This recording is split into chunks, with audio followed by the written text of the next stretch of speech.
эмкени дегенде эле мектебибизди тааныштырып өтсөк. Бул биздин ойно аянчабыз, өзүңүздөр көргөндөй эле ойно аянчабыз абдан кенен. Ал эми биздин Нурдан агай өзүнүн директор экенине карабастан өзүнүн футболист өнөрчүлүгүн биздин балдарга үйрөтүп келүүдө. Жана ошонун натыйжасында биздин балдар Криштиану Роналду, Месси, Неймар. Later. Криштиану Роналду. Кайда Криштиану Роналду? Асмандын алар.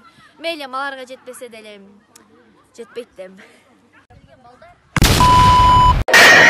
Ал эми бул жер кыш болгондо күн сууктаганда атайын балдар үчүн, окуучулар үчүн ойнолчу жер. Өзүңүздөр көргөндөй эле спорт залыбыз абдан кенен жана жылуулук температурасы да 100% каралган.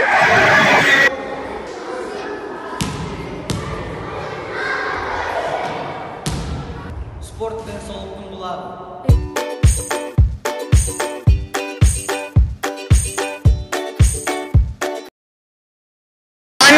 Теле берүүбүзгө көңүл буруп кетсеңер, бул Жапон элинин колдоосу менен атайын тамактандыруучу алкагындагы мектебибиз, ашканабызга көңүл буруп кетсеңер.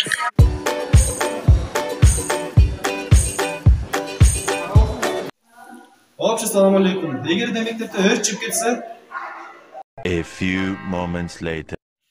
эгерде мектепте өрт чыгып кетсе, соңуна окуй калмакпыз. Ал эми биз мектеп жөнүндө эмне айта алабыз? Мектепке келүү жашоодогу эң алгачкы кадамдардын бири. Мектеп бул адам баласына жашоодогу болгон чыныгы көз караштарын көрсөтөт.